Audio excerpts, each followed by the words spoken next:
Hello everyone, welcome back to my YouTube channel education hub BD. এবং এটি কিন্তু NTRC এর জন্য আমি স্পেশালভাবে একটি ইউটিউব চ্যানেল খুলেছি, সেটা আপনি দেখতে পাচ্ছেন। এই ইউটিউব চ্যানেলে আপনি এনটিআরসি এর মাধ্যমে কিভাবে শিক্ষকতার পেশায় আসতে পারবেন তার সকল কিছু কিন্তু জেনে যাবেন। এই জন্য বলবো, যারা সত্যি সত্যি চান শিক্ষকতার এই পেশাতে আসবেন, শিক্ষকতা পেশাকে মন থেকে লালন করেন, তারা কিন্তু অবশ্যই আমার ইউটিউব চ্যানেলটি সাবস্ক্রাইব করে দিবেন, ভিডিওতে লাইক করে দিবেন এবং কমেন্ট বক্সে আপনি লিখে জানাবেন আপনি কোন বিষয়ে শিক্ষক নিবন্ধনের জন্য পরীক্ষা দিতে যাচ্ছেন।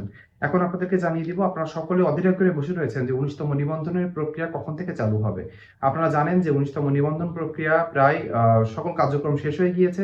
আমরা আশা করেছিলাম যে এপ্রিল মাসের শেষের দিকে, না হলে মে মাসের প্রথম শুরুর দিকে হয়তো 19তম নিবন্ধনের প্রক্রিয়া শুরু হয়ে যাবে, অর্থাৎ সার্কুলারটি চলে আসবে। কিন্তু আপনাদের জন্য একটি দুঃখের খবর রয়েছে যে 19তম নিবন্ধন সার্কুলার কিন্তু খুব সহসা আসছে না, অর্থাৎ মে মাসের ভিতরে আসবে কিনা এটি নিয়ে কিন্তু একটি ধোঁয়াশা সৃষ্টি হয়েছে।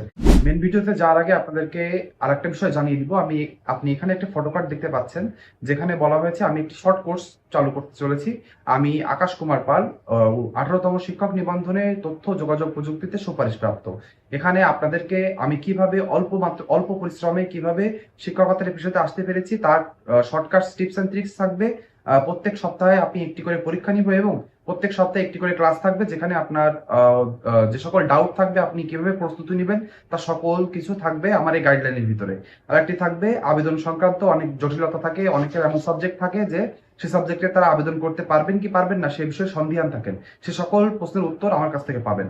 শর্টকাট টিপস ও সেরা গাইডলাইন থাকবে, কিভাবে আপনি অল্প পরিশ্রম এবং শর্টকাট সাজেশনের মাধ্যমে শিক্ষকতার পেশাতে আসতে পারবেন সেটি থাকবে। এবং সপ্তাহে 7 দিন এবং 24 ঘন্টায় অনলাইন সাপোর্ট থাকবে, অর্থাৎ আপনি গ্রুপের মাধ্যমে আমার সাথে সংযুক্ত থাকবেন। সেখানে আপনার যে কোনো কোশ্চেনের কিন্তু অ্যান্সার পাবেন সাথে সাথে। এই এই কোর্সটিতে আপনাকে 1000 টাকা দিতে হবে না, 500 টাকা দিতে হবে না, মাত্র 300 টাকার বিনিময়ে আপনি পেয়ে যাবেন এই কোর্সটি। আপনি যদি এই কোর্সে অন্তর্ভুক্ত হতে চান তাহলে নিচে একটি দেখবেন, একটি হোয়াটসঅ্যাপ নাম্বার এসেছে।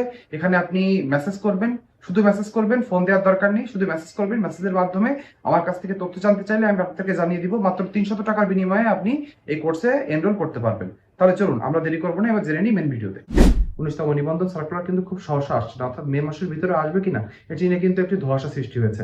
কেন হয়েছে সেটি আপনাদেরকে জানিয়ে দিব। আপনারা জানেন প্রায় 77,000 শূন্যপদ রয়েছে বিভিন্ন বাংলাদেশের সরকারি বেসরকারি স্কুল, কলেজ ও মাদ্রাসায়।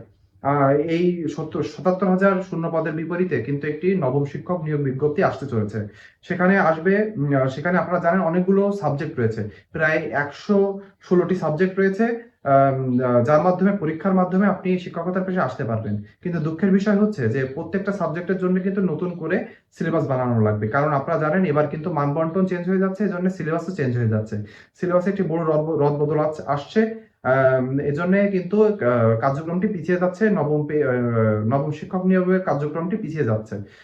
আপনাদেরকে জানিয়ে দিতে চাই যে পিছানোর প্রধান কারণ হলো যে সিলেবাস, যেটা 116টি বিষয় রয়েছে তার ভিতরে 106টি বিষয় সিলেবাস অলরেডি বানিয়ে অনুমোদন করা হয়ে গেছে।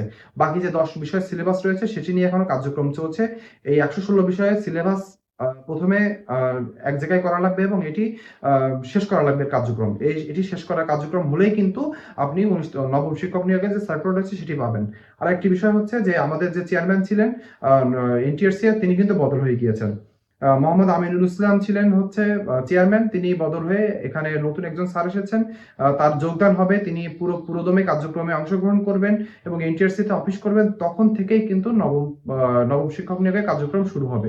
এজন্য সকলে বলতে চেয়েছে যে সিলেবাস ও নিয়োগ বিজ্ঞপ্তি একই সময়ে প্রকাশ করার সম্ভাব্য সময়ের কথা বলা রয়েছে, যেটি হচ্ছে ঈদ উল আজহার আগে, অর্থাৎ এর আগে কিন্তু ঈদ উল আজহার আগে নবম শিক্ষক নিয়োগ যে সার্কুলারটি রয়েছে সেটি হচ্ছে আপনাদের আসবে। তার আগে কখন আসতে পারে এটি নিয়ে কিন্তু এখন স্পষ্ট কোনো ধারণা নেই। আপনি যদি সার্কুলার কবে আসতে পারে এবং আপনি কিভাবে অল্প পরিশ্রমে শিক্ষকতার পেশাতে আসতে পারবেন, তারা এসব জানতে হলে আমার ইউটিউব চ্যানেলটি অবশ্যই সাবস্ক্রাইব করে দিবেন। কেননা আমি কিন্তু পরবর্তীতে বিভিন্ন ভিডিও বানিয়ে আপনাদেরকে জানিয়ে দিব আপনি বিষয়ভিত্তিক ভাবে কিভাবে অল্প পরিশ্রম এবং শর্ট সিলেবাস এবং অল্প গাইডলাইনের মাধ্যমে শিক্ষকতার পেশাতে আসতে পারবেন। আপনারা যদি এরকম শিক্ষক নিয়োগ সম্পর্কিত সকল ডিটেলস পেতে চান তাহলে কিন্তু অবশ্যই আমার ইউটিউব চ্যানেল এবং ফেসবুক পেজে চোখ রাখা লাগবে। আজকে ভিডিওটি এ পর্যন্তই। পরবর্তী ভিডিও না আসা পর্যন্ত সকলে আমার এই ইউটিউব চ্যানেলে চোখ রাখবেন এবং ফেসবুক পেজে চোখ রাখবেন। সকলে ভালো থাকবেন। ধন্যবাদ।